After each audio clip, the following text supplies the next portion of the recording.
الأغصان غرد مدى الأزمان عن أهل وحي الله عن حملة القرآن. يا بلبل الأغصان غرد مدى الأزمان عن أهل وحي الله عن حملة القرآن. في عالم الإنسان كل له ميدان وليس أعلى شان من حملة القرآن. الحمدللہ رب العالمین والعاقبۃ للمتقین والصلاۃ والسلام علی رسولہ الکریم، اما بعد. حضرات، آج ہم سورۃ یوسف سے آغاز کریں گے اپنے سبق کا. 12واں پارہ ہے اور سورت بھی 12ویں ہے، سورۃ یوسف علیہ السلام. اعوذ باللہ من الشیطان الرجیم، بسم اللہ الرحمن الرحیم. الف لام را تلک آیات الکتاب المبین. انا انزلناہ قرآنا عربیا لعلکم تعقلون. نحن نقص علیک احسن القصص بما اوحینا الیک ھذا القرآن وان کنت من قبلہ لمن الغافلین. نبی اکرم صلی اللہ علیہ وسلم نے جب اپنی رسالت کا اعلان فرمایا، نبی اکرم صلی اللہ علیہ وسلم کا یہ اعلان مکہ مکرمہ میں تھا، اور نبی اکرم صلی اللہ علیہ وسلم امی تھے. آپ کو تورات اور انجیل کا کوئی علم نہیں تھا. آپ خود اپنا نام بھی نہ لکھ سکتے تھے، نہ پڑھ سکتے تھے، لہذا کسی مطالعے کا کوئی سوال نہیں تھا. قریش نے رابطے کیے بنی اسرائیل سے کہ ہمارے یہاں ایک شخص جو ہے وہ دعویٰ کر رہا ہے کہ وہ اللہ کا رسول ہے، تو کچھ کیا ہم اس کا امتحان لیں. تو جہاں 3 سوال کیے گئے کہ روح کیا ہوتی ہے، اصحاب کہف کیا تھے، ذوالقرنین کون تھے، وہاں یہ بھی پوچھوایا گیا رسول اللہ صلی اللہ علیہ وسلم سے کہ چونکہ جو وحی کا سلسلہ شروع ہوا تھا اس میں حضرت موسیٰ علیہ السلام کا تذکرہ بار بار آ رہا تھا، اور پھر حضرت موسیٰ علیہ السلام نے بنی اسرائیل کو رہائی دلائی اور ان کو لے کر چلے گئے، اور فرعون اور آل فرعون غرق ہو گئے. لیکن یہ سوال کہ بنی اسرائیل مصر میں کیسے پہنچے، یہ بھی پوچھوایا گیا نبی اکرم صلی اللہ علیہ وسلم سے. تو فرمایا گیا الف لام را تلک آیات الکتاب المبین. الف لام را یہ اس کتاب کی آیات ہیں جو بہت واضح ہے. انا انزلناہ قرآنا عربیا، یقیناً ہم نے اس کو ایک عربی ریڈر بنا کر نازل فرمایا ہے، لعلکم تعقلون، تاکہ تمہیں سمجھ آئے. نحن نقص علیک احسن القصص، اے نبی ہم آپ کو بہترین قصہ سناتے ہیں، بما اوحینا الیک ھذا القرآن، جیسے ہم نے آپ کی طرف یہ قرآن وحی کیا ہے، ان دا سیم کورس. وَإِن كُنْتَ مِن قَبْلِهِ لَمِنَ الْغَافِلِينَ، اور اس سے پہلے آپ کو کوئی خبر نہیں تھی، آپ کچھ نہ جانتے تھے. قرآن مجید کتاب ہدایت ہے، اس نے اپنا تعارف الہدا کے طور پہ کرایا ہے، دا گائیڈنس، دا ڈائریکشن. لیکن عام جو معروف ہدایت ہوتی ہے یہ اس طرح کی ہدایت نہیں ہے. قرآن مجید میں بے شمار قصے بیان ہوئے ہیں، جن میں سے ایک قصہ جو واقعتاً قصے کی طرح بیان ہوا ہے وہ یہ سورہ یوسف ہے. حضرت یوسف علیہ السلام کا قصہ ہے، آپ کی کہانی ہے. لیکن قرآن مجید قصے کہانیوں کی کتاب نہیں ہے. اسی طرح قرآن مجید میں کوئی سائنٹیفک فیکٹس بھی بیان ہوئی ہوں گی، لیکن ان میں سے کوئی بھی سائنٹیفک فیکٹ سائنٹیفک ٹرمز میں بیان نہیں ہوئی. بلکہ میں تو ذاتی طور پر اس سے ایگری بھی نہیں کرتا کہ قرآن مجید میں کوئی سائنسی معلومات ہیں. قرآن مجید کی وہ معلومات جو ہیں وہ کامن سینس کی معلومات ہیں جن کو عرب جانتے تھے. مثلا انسان کی تخلیق اپنی ماں کے پیٹ میں 3 پردوں کے اندر ہوتی ہے. عرب بھیڑ بکریاں پالتے بھی تھے، انہیں ذبح بھی کرتے تھے. اونٹنیاں پالتے بھی تھے، انہیں ذبح بھی کرتے تھے. تو انہیں معلوم تھا کہ کس طرح 3 تہوں کے اندر ایک نیا بچہ جو ہے پروان چڑھتا ہے. لیکن جو اصل مضمون وہاں پر بیان ہوتا ہے وہ اللہ تعالیٰ کی قدرت کا مضمون بیان ہوتا ہے، اور کنکلوژن یہ ہوتا ہے کہ وہ اللہ جو یہ سب کچھ کر سکتا ہے، کیا وہ دوبارہ زندہ نہیں کر سکتا؟ جیسے سورہ قیامہ کے آخر میں الم یکن نطفۃ من منی یمنی، کیا انسان ایک منی کی بوند نہ تھا جو ٹپکائی گئی، ثم کان علقۃ، پھر وہ ایک جمع ہوا خون بنا، فخلق فسوی، پھر اللہ تعالیٰ نے اس کو بنایا اور سنوارا، فجعل منہ الزوجین، اور اسی ایک ہی بوند سے جوڑے پیدا کیے، الذکر والانثی، مذکر بھی اور مؤنث بھی۔ عرب اونٹنیاں بھی پالتے تھے، بھیڑ بکریاں بھی پالتے تھے، اور ان کے مس کیریج بھی ہوتے تھے، اور اگر ارلی مس کیریج ہو تو خون نکلتا تھا، کچھ اور لیٹ ہو تو جمع ہوا خون نکلتا تھا، اور لیٹ ہو تو ایک ان فارمڈ سا ماس اور پھر فارمڈ ایک بچہ جو تھا وہ ایبورٹ ہوتا تھا۔ کوئی نئی بات تو نہیں تھی، لیکن توجہ جس کی طرف دلائی جا رہی ہے، الیس ذالک بقادر علی ان یحیی الموتى، تو کیا وہ اللہ اس پر قادر نہیں ہے کہ وہ مردوں کو زندہ کر سکے؟ تو قرآن مجید نہ سائنس کی کتاب ہے، نہ قصوں کہانیوں کی کتاب ہے، نہ یہ تاریخ کی کتاب ہے، نہ یہ جغرافیہ کی کتاب ہے۔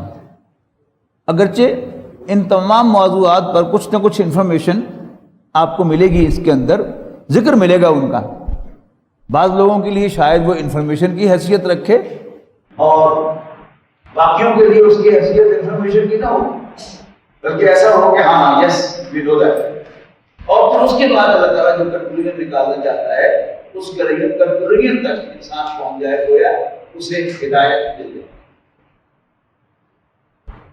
جیسے قرآن مجید کے سارے قصے ہدایت کے لیے ہیں، رہنمائی کے لیے ہیں، یہ قصہ بھی بلا شبہ اپنے اندر بہت بڑی رہنمائی لیے ہوئے ہے انسانوں کے لیے، ہم سب کے لیے اس میں بڑی گائیڈنس ہے، بشرطے کہ ہم اس گائیڈنس کی متلاشی ہوں۔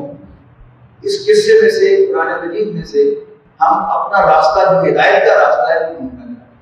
حضرت یوسف علیہ السلام کی کہانی ہمارے عام طور پر جو پرانے قصے ہیں پنجاب کے اندر چلتے ہیں، ان میں یوسف زلیخا کی کہانی کے طور پر پہچانی جاتی ہے، اور اس کو ایک ٹپیکل رومانٹک سٹوری کے طور پر پیش کیا جاتا ہے، اور اس کا اوریجن جو ہے وہ اسرائیلی روایات ہے،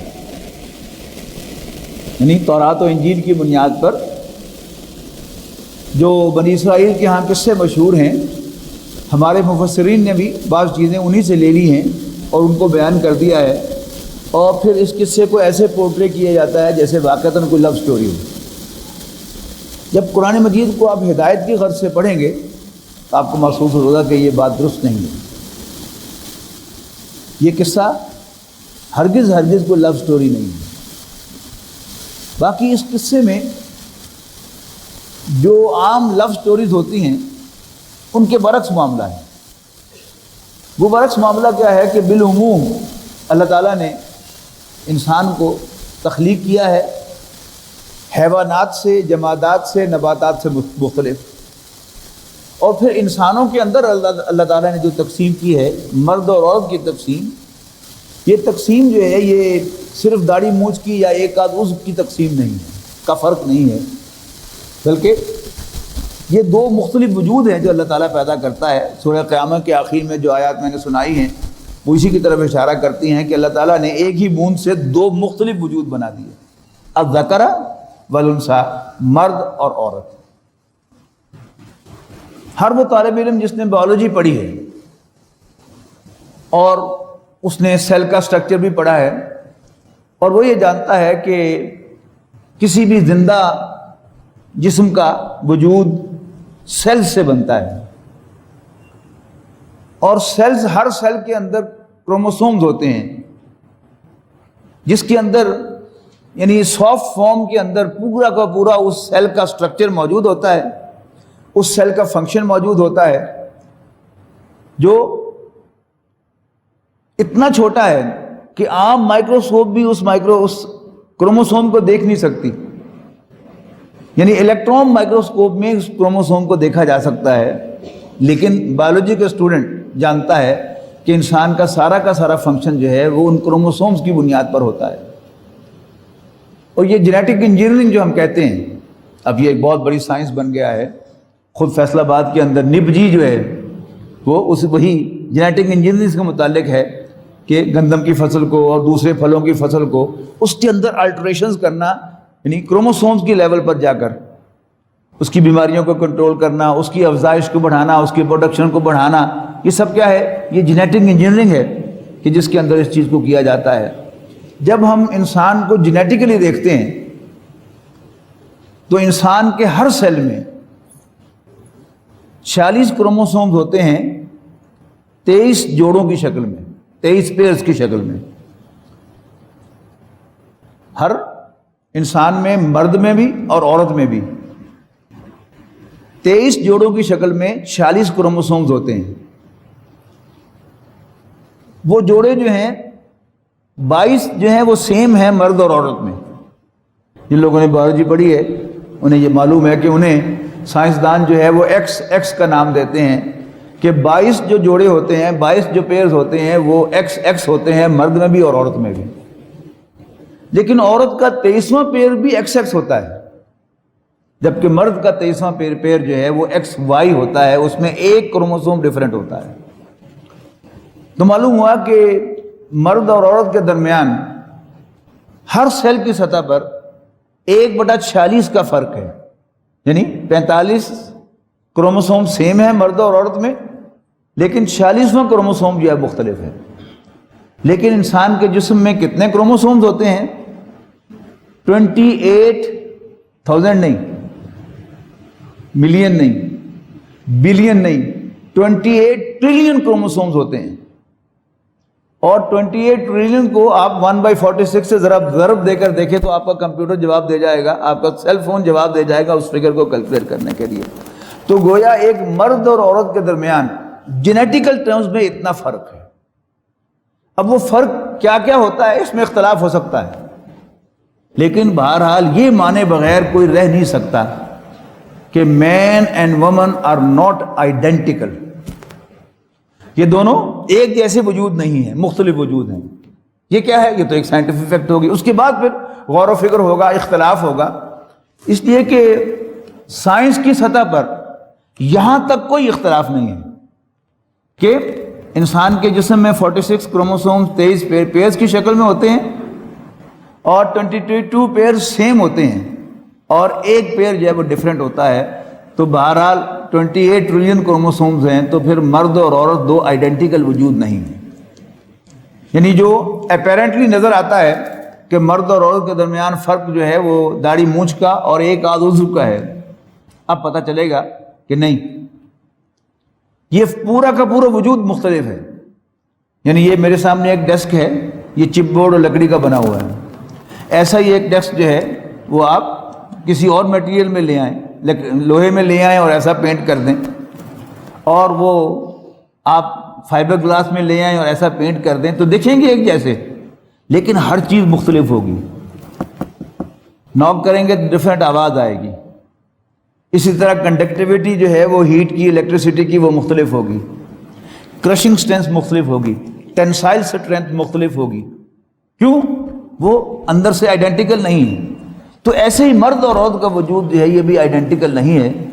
اور جو میڈیکل سائنس پڑھنے والے لوگ ہیں یا بایولوجی میں ڈیپلی پڑھنے والے لوگ ہیں، انہیں اندازہ ہے کہ مرد اور عورت کے سارے کیمیکل ریئیکشن جو ہے ایک دوسرے سے مختلف ہے. ان دونوں کی کیمسٹری ایک سے مختلف ہے، ان کا بیہیویئر ایک دوسرے سے مختلف ہے، ان کی بایو کیمسٹری مختلف ہے، ان کا ہارمونل سسٹم جو ہے وہ مختلف ہے.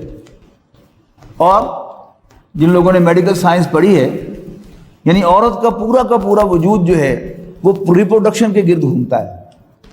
یعنی اس کے جو اللہ تعالیٰ نے گلینڈز بنائے ہیں مرد سے مختلف، اووریز ہیں، اسی طرح اس کے جو اعضاء بنائے ہیں ان کی بنیاد پر اس کا پورا ہارمونل سسٹم مختلف ہے. ہارمونل سسٹم مختلف ہے تو اس کی بایو کیمسٹری مختلف ہے، بایو کیمسٹری مختلف ہے تو پھر بیہیویئر مختلف ہے ایک دوسرے کے ساتھ، سوچ مختلف ہے، سائیکالوجی مختلف ہے، سب کچھ ایک دوسرے سے مختلف ہے. اگلا سوال کہ پھر فرق کہاں ہے؟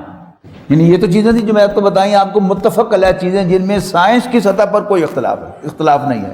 ہاں کوئی شخص جو ہے بالکل سائنس کو سرے سے مانتا ہی نہ ہو اور ساری جتنی بھی سائنسی تحریک ہے اس کو تحقیق ہے اس کو بکواس سمجھتا ہو، نان سینس سمجھتا ہو اور اٹھا کے ایک طرف پھینک دیتا ہو، اس کا معاملہ ہوتا ہے۔ لیکن جو بہرحال سائنس کی اہمیت کو سمجھتا ہے، اور میں ایک لفظ سخت استعمال کر رہا ہوں، سائنس پر بلیو کرتا ہے۔ ہم سب لوگ جو اسکول میں گئے ہیں، کالج میں گئے ہیں، تو یہ جو سیکولر تعلیم ہے یہ ہمارا ایک جو مائنڈ سیٹ بناتی ہے، اور اس مائنڈ سیٹ میں we believe in science, we believe in science, اور یہ سائنٹیفک فیکٹس جو ہیں ان کو کوئی بھی جو سائنس کا پڑھا ہوا طالب علم ہے، سائنس پڑھنے والا، وہ ان کا انکار نہیں کر سکتا۔ اب اس میں اسلام کو ہم نے کیسے اس کے ساتھ جو ہے وہ لے کر چلنا ہے، یہ پھر اگلا مسئلہ ہوگا۔ اس میں ہم سے غلطیاں ہو سکتی ہیں، ہم کوئی بات غلط سمجھ سکتے ہیں۔ خود سائنس کے اندر جو اختلافات ہوتے ہیں، ساری کی سائنس جو ہے، ساری کی سائنس جو ہے وہ کنسنسس کی بنیاد پر نہیں ہے۔ ایک اصطلاح استعمال ہوتی ہے لاز اینڈ تھیریز۔ لاز جو ہوتے ہیں وہ تقریباً سائنس کے اندر متفق علیہ ہوتے ہیں، ان پر کنسنسس ہوتا ہے، اور جو تھیریز ہوتی ہیں ان میں اختلاف ہوتا ہے۔ جیسے سائنس آف ایولیوشن، یعنی تقریباً بایولوجی کے اندر یہ ایگریڈ اپون ہے، بہت کم اس سے اختلاف کرنے والے ہیں کہ بہرحال ایولیوشن ہوا ہے۔ اس کے بعد پھر سائنس تھیریز ہیں ایولیوشن کی، ڈارون کچھ اور کہتا ہے، لیمارک کچھ اور کہتا ہے، باقی اور ہوں گے، لیکن ایک ہے ایولیوشن، ایک ہے تھیریز آف ایولیوشن، اس پہ اختلاف ہوگا۔ اب آئیے کہ مرد اور عورت میں اختلاف کیا ہے۔ خاص طور پر جو یہاں مسئلہ زیر بحث ہے وہ کیا ہے کہ حضرت یوسف علیہ السلام کو ٹریپ کرنے کی کوشش کی ایک عورت نے، اور اسی سے یہ ساری کی ساری کہانی جو ہے بنی اور اس میں دلچسپی پیدا ہوئی۔ تو سمجھ لینا چاہیے کہ اس میں کیا خاص بات ہے، یعنی رومانٹک جھوٹی سٹوریز بھی ہیں اور بے شمار ریئل رومانٹک سٹوریز بھی ہیں۔ تو اس میں کیا خاص بات ہے کہ اگر یہ رومانٹک سٹوری تھی تو نتھنگ ٹو ڈسکرائب، کہ اس کو اتنی اہمیت دی جاتی کہ اس کو قرآن مجید کے اندر ایک پوری صورت اس کے مختص کی جاتی، تو یہ کوئی اب نارمل چیز ہے۔ جیسے میں نے آپ سے کہا تھا نا کہ اگر حضرت عیسیٰ علیہ السلام کی پیدائش ایک عام سی پیدائش تھی تو پھر قرآن مجید نے 2 صورتیں اس کے لیے کیوں مختص کی؟ سورہ آل عمران کا پورا ایک رکوع ہے، بلکہ 2 رکوع میں کہوں گا، وہ حضرت عیسیٰ علیہ السلام کی پیدائش کے بارے میں ہے، اس لیے کہ حضرت یحییٰ کی پیدائش جو ایک بوڑھے باپ سے اور ایک بانجھ ماں سے ہوئی، وہ کیا تھی؟ وہ تمہید تھی حضرت عیسیٰ علیہ السلام کی بن باپ کی پیدائش کی۔ تو کوئی اب نارمل بات ہے تو قرآن مجید اس کو لے رہا ہے، خواہ اس کو کوئی سائنٹیفک جو عربی گرامر کے اعتبار سے آپ کوئی صیغہ لڑا کر ادھر سے ادھر یہ ثابت کرنے کی کوشش کریں کہ نہیں وہ ایک عام سی بات تھی، حضرت عیسیٰ بن باپ کے پیدا نہیں ہوئے تھے، تو یہ کیا ہے؟ یہ سوچنے کی بات ہے۔ تو یہاں بھی کیا ہے، یعنی یہ نارمل نہیں ہے، کوئی خاص واقعہ ہے، کوئی خاص بات ہے جو یہاں پر کہی گئی ہے، اور جس کو جہاں تک میں سمجھا ہوں اختلاف ہو سکتا ہے، آپ سب کو اختلاف ہو سکتا ہے، چند کو اختلاف ہو سکتا ہے، لیکن بہرحال جیسے آپ کو اپنی رائے کا حق حاصل ہے، مجھے بھی یہ حق دیجیے کہ میں بھی اپنی رائے رکھوں اور آپ کے سامنے بیان کروں۔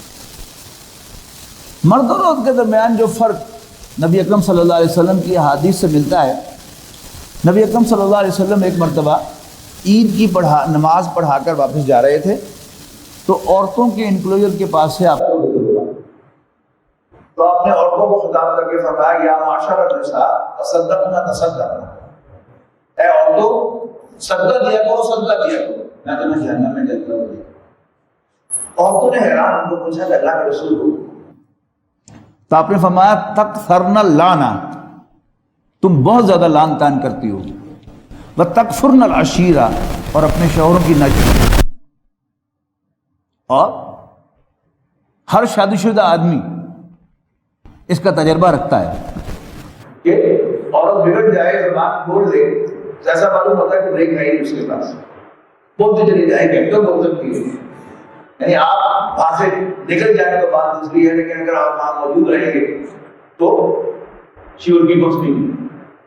اور دوسرا ناشکرا، 30 سال آپ کے بڑے اچھے گزرے، لیکن پھر کوئی کچھ ہی نہیں ہو جائے تو آپ ذہنی طور پر تیار رہیں یہ سننے کے لیے کہ میں نے 30 سال میں تیرے گھر میں کوئی سکھ نہیں دیا۔ آپ نے اسے بہترین کھلایا، بہترین پہنایا، بہترین جگہ پر ریزائڈ کیا، اور اس کا دوا دارو کیا، اس کا خیال رکھا، لیکن یہ جملہ باہر آ جائے گا اس کی زبان پر، یا مختلف الفاظ لے کے میں ہی ہوں جو یہاں بیٹھی ہوئی ہوں، کوئی اور ہوتی تو تب بھی چھوڑ کے جا چکی ہوتی۔ یہ کیا ہے؟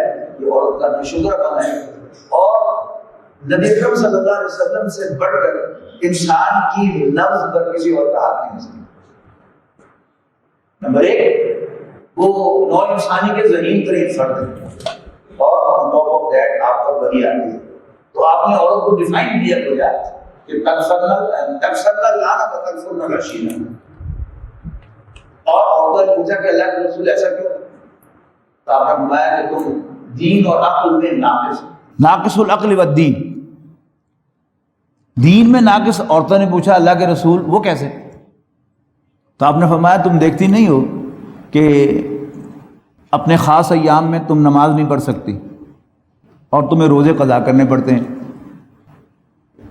اور تم دیکھتی نہیں ہو اللہ تعالیٰ نے تمہاری گواہی کو مرد کی گواہی کا نصف رکھا ہے۔ یہ تمہاری عقل کا نقص ہے۔ عقل کیا چیز ہے؟ یعنی یہ جو شوہروں کی ناشکری اور بہت زیادہ لان تان کرنا، اس کو اگر میں ایک لفظ دوں کہ ایموشنل انسٹیبلٹی، یعنی ایموشنز جو ہیں وہ تو مرد میں بھی ہیں، ایموشنز جو ہیں وہ عورت میں بھی ہیں۔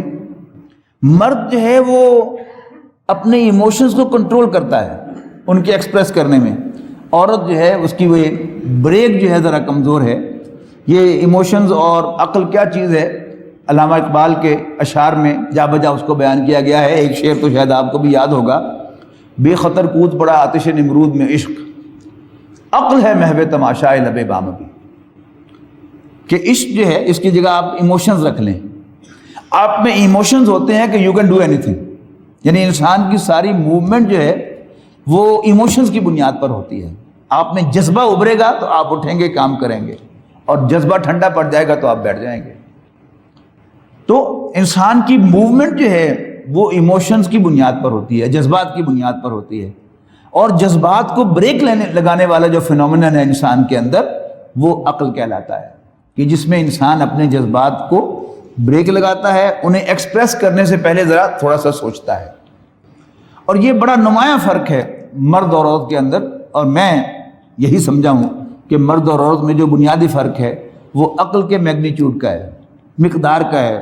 دونوں میں جذبات بھی ہیں، ایموشنز بھی ہیں، اور دونوں میں عقل بھی ہے، کنٹرول بھی ہے، لیکن مرد کے اندر وہ جو کنٹرول والا پہلو ہے وہ سٹرونگر ہے، اور عورت کے اندر جو ہے وہ جو ایموشنز والا پہلو ہے وہ سٹرونگر ہے۔ یہ کیوں دیا اللہ تعالیٰ نے؟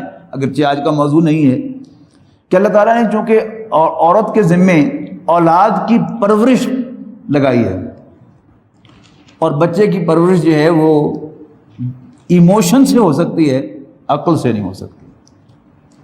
یہ عورت ہے کہ جو بچے پر کبھی ناراض ہوتی ہے تو ڈانٹتی بعد میں ہے، رو خود پہلے پڑتی ہے، اس کو کہیں غصے سے مارتی ہے تو پھر گلے پہلے لگا لیتی ہے اس کو۔ یہ کیا ہے؟ یہ اس کا پیار ہے کہ جو اللہ تعالیٰ نے اس کے اندر دیا ہے۔ اگر ہمیں بچے پالنے پڑ جائیں تو ہم قانونی طور پر بچے پالیں گے اور مار مار کے اس کا حلیہ بگاڑ دیں گے بچے کا، تو بچے ایسے نہیں پلا کرتے۔ اللہ تعالیٰ کا نظام ہے، وہ ہمارا بنانے والا بھی ہے، اور اسی نے ذمہ داریاں جو ہے وہ تفویض کی ہیں، اکارڈنگلی اللہ تعالیٰ نے ہماری نیچر بنائی۔ اب مرد، یہ تو ہو گیا نا ایک بیسک، یعنی جذبات اور عقل کی ریشو۔ اب اگلا کوشچن ہے کہ جذبات کیا ہیں؟ سورہ آل عمران کی آیت نمبر 14 میں مرد کے جذبات کو ایک آیت کے اندر بیان کر دیا ہے۔ زُيِّنَ لِلنَّاسِ حُبُّ الشَّهَوَاتِ مِنَ النِّسَاءِ وَالْبَنِينَ وَالْقَنَاطِرِ الْمُقَنطَرَةِ مِنَ الذَّهَبِ وَالْفِضَّةِ وَالْخَيْلِ الْمُسَوَّمَةِ وَالْأَنْعَامِ وَالْحَرْثِ ذَلِكَ مَتَاعُ الْحَيَاةِ الدُّنْيَا وَاللَّهُ عِندَهُ حُسْنُ الْمَآبِ۔ پرکشش بنائی گئیں لوگوں کے لیے، انسانوں کے لیے ان کی خواہشات کی محبتیں، من النساء، عورتوں سے، یعنی سر فہرست ذکر کیا ہے عورت کا، لہذا یہاں ناس سے مراد مرد ہیں۔ مردوں کے لیے پرکشش بنائی گئی ہیں ان کی خواہشات کی محبتیں جو انہیں لاحق ہیں عورتوں سے۔ یعنی ہم سب مرد جو ہاں بیٹھے ہیں اپنے گریبان پر جھانک کے اپنے گریبان میں جھانک کے دیکھیں کہ ہماری جتنی بھی انوالنٹری موومنٹس ہیں ان میں سے 99% وومن اورینٹڈ ہوتی ہیں کہ نہیں ہوتی؟ کیوں جی؟ تو قرآن مجید کی سچائی دیکھیے کہ ایک لسٹ دی کہ مرد کو کیا کیا چیز اٹریکٹ کرتی ہے. عورت، بیٹا، ہماری جتنی بھی کانشیس موومنٹس ہیں وہ 99% سن اورینٹڈ ہوتی ہیں. بیٹے کا مستقبل، اس کو خوراک پرووائڈ کرنا، اس کو کپڑا پہنانا، اس کی تعلیم کا بندوبست کرنا، اس کی شادی کا بندوبست کرنا، اس کا فیوچر سیکیور کرنا. تو یہ ہماری ساری بھی جتنی بھی معاشی جدوجہد ہے وہ کیا ہے؟ وہ بیٹے کے لیے. تو پہلے نمبر پر عورت، نمبر 2 پر بیٹے. تیسرے نمبر پر فرمایا والقناطیر المقنطرۃ من الذهب والفضہ، اور سونے اور چاندی کے ڈھیر. یعنی کرنسی کا دور تو بعد میں آیا ہے، لیکن پہلے سونا اور چاندی ہی اصل کرنسی تھی. تو یہ کیا ہے؟ مال و دولت. آج کی زبان میں کہہ لے بینک بیلنس. یہ بھی ہماری کمزوری ہے کہ نہیں؟ آگے چلیے چوتھے نمبر پر فرمایا والخیل المسومہ، نسل دار گھوڑے. صرف گھوڑے نہیں، برانڈڈ ہارسز. اب ہم گھوڑے پہ سوار نہیں ہوتے، ہم کار پہ سوار ہوتے ہیں. کار مہران بھی ہے اور ہمیں وہ ایک جگہ سے دوسری جگہ بڑے آرام سے لے جاتی ہے. لیکن اگر مرد کے پاس 4 پیسے آئیں گے تو وہ کلٹس ضرور لے گا، اور پیسے آئیں گے تو کرولا ضرور لے گا، اور پیسے آئیں گے تو پھر بڑھتا چلا جائے گا. یعنی نہ صرف سواری بلکہ سواری کا برانڈ جو ہے وہ بھی ایک مرد کی کمزوری ہے. Again true. اور آخر میں فرمایا والانعام والحرث، اور مویشی اور کھیتی. یعنی جو دیہات کے لوگ ہیں کاشتکار پیشہ، ان کی تو یہ کمزوریاں ہیں ہی ہیں. لیکن بڑے بڑے انڈسٹریز بھی بڑھاپے میں جا کر فارم ہاؤس بناتے ہیں، اور فارم ہاؤس بنا کر اس میں مویشی بھی پالتے ہیں اور وہاں پر ایگریکلچر بھی کرتے ہیں. اس کے مقابلے میں سورہ حج کی ابتدا میں فرمایا گیا یا ایھا الناس اتقوا ربکم، لوگو اپنے رب سے ڈرو. ان زلزلۃ الساعۃ شیء عظیم، یقیناً قیامت کا زلزلہ بڑی ہاربل شے ہے. یوم ترونھا، جس دن تم اسے دیکھو گے، تذہل کل مرضعۃ عما ارضعت، اس دن ہر دودھ پلانے والی اپنے بچے کو دودھ پلانا بھول جائے گی. وتضع کل ذات حمل حملھا، اور تم دیکھو گے کہ حمل والیوں کے حمل گر جائیں گے. اب یہ دونوں چیزیں عورت کے بارے میں ہیں. نارملی اس زندگی میں عورت جو ہے وہ بچے کی ٹیک کیئر سے غافل نہیں ہوتی. زلزلہ آئے نا کوئی تو شاید ہم بھاگ کے باہر چلے جائیں، لیکن ماں بچے کو چھوڑ کر باہر کبھی نہیں جائے. ہاں، قیامت کا زلزلہ اتنا ہاربل ہے کہ تذہل کل مرضعۃ عما ارضعت، کہ ہر دودھ پلانے والی اپنے بچے کو دودھ پلانا بھول جائے گی. اور آگے فرمایا لوگوں کے بارے میں. اور اگر اس وہی ناس جو سورہ آل عمران میں پڑھا تھا اب یہاں مردوں کے لیے مان لیں تو بطر الناس سکارا، تم مردوں کو نشے کی حالت میں دیکھو گے. وما ہم بسکارا، حالانکہ وہ نشے کی حالت میں نہیں ہوں گے. نشے میں کیا ہوتا ہے؟ شراب کے نشے میں انسان کے جو ہائر کنٹرول سینٹرز ہیں وہ سپریس ہو جاتے ہیں، اور جب وہ سپریس ہو جاتے ہیں تو لوور سینٹرز جن میں ایکٹیویٹی ہوتی ہے وہ ایکٹیو ہو جاتے ہیں. لہذا شراب کے نشے میں کوئی شخص جو ہے جو بولتا چلا جاتا ہے، اسے پتہ نہیں ہوتا میں کیا کہہ رہا ہوں. وہ کوئی غصہ آئے گا تو کوئی چیز مار دے گا بغیر سوچے سمجھے کہ اس کا کیا اثر ہوگا. لیکن انسان سینسز میں آتا ہے پھر سوچتا ہے کہ مجھے غصے کا اظہار کرنا چاہیے کہ نہیں کرنا چاہیے، مجھے گالی بکنی چاہیے کہ نہیں کرنی چاہیے. یہ سب کیا ہے؟ یہ فرق ہے. اب نارملی اللہ تعالیٰ نے عورت کو مرد کی کمزوری بنایا، یاد رکھیے گا، لیکن vice versa is not true. اگر آپ اس بات کو نہیں مانیں گے، نہیں سمجھیں گے، تو آپ کو سورہ یوسف سمجھ میں نہیں آئے گی. Simple as that. کہ اگر ہم یہاں سارے مرد بیٹھے ہیں اور یہاں کوئی گلی ہو جس میں سے لوگ گزر رہے ہوں، سینکڑوں مرد گزر جائیں، ہم کوئی نوٹس نہیں لیں گے. ایک خاتون گزرے گی، ہم سب کے کان کھڑے ہوں گے اور ہم متوجہ ہوں گے کہ یہ کون گزر رہی ہے. لیکن اس کے مقابلے میں یہاں عورتیں بیٹھی ہوئی ہوں اور مرد گزریں، عورتیں گزریں، تو وہ نوٹس نہیں لے گی. ہاں، کوئی ہینڈسم مرد گزرے گا تو اس کی طرف تمام عورتیں متوجہ ہوں گی۔ پھر بھی میری بات پر یقین نہ آئے تو ایک ٹیسٹ کیجیے اپنا، ایک بچے کو نہلا دھلا کر اچھے کپڑے پہنا کر اس کے باپ کی انگلی پکڑوا کر اپنی گلی میں سے گزروائیے، اگلے دن اسی بچے کو انہی کپڑوں کے ساتھ نہلا دھلا کر اپنی ماں کی انگلی پکڑوا کر گزرا رہی ہے اپنے سامنے سے، اور اپنے دل سے پوچھئے بچہ کس دن زیادہ کیوٹ لگ رہا ہے؟ حالانکہ بچہ وہی ہے، کپڑے بھی وہی ہیں، لیکن بہرحال اللہ تعالیٰ نے انسان کی یہ کمزوری بنائی ہے کہ عورت اس کی کمزوری ہے۔ تو مرد تو عورت کے پیچھے بھاگتا ہی رہتا ہے، لیکن چونکہ اس کے پاس عقل ذرا زیادہ ہے تو اپنے جذبات کو ایکسپریس کرنے میں ذرا وہ کنٹرول کر لیتا ہے۔ لیکن عورت اگر کہیں کسی مرد پر فریفتہ ہو جائے تو پھر وہ اپنے جذبات کو ایکسپریس کرنے کے کنٹرول نہ رکھنے کی وجہ سے پھر وہ بسٹ ہو جاتی ہے۔ یہاں کیا ہوا؟ حضرت یوسف علیہ السلام غیر معمولی ایکسٹرا آرڈنری ہینڈسم تھے، لہذا وہ عورت کہ جس کے ہاتھوں میں پل کر وہ جوان ہوئے تھے اس کے لیے بھی irresistible ہو گئے۔ یہ تھی وہ ایبنارمل بات جو اس صورت میں آئے گی۔ وَلَقَدْ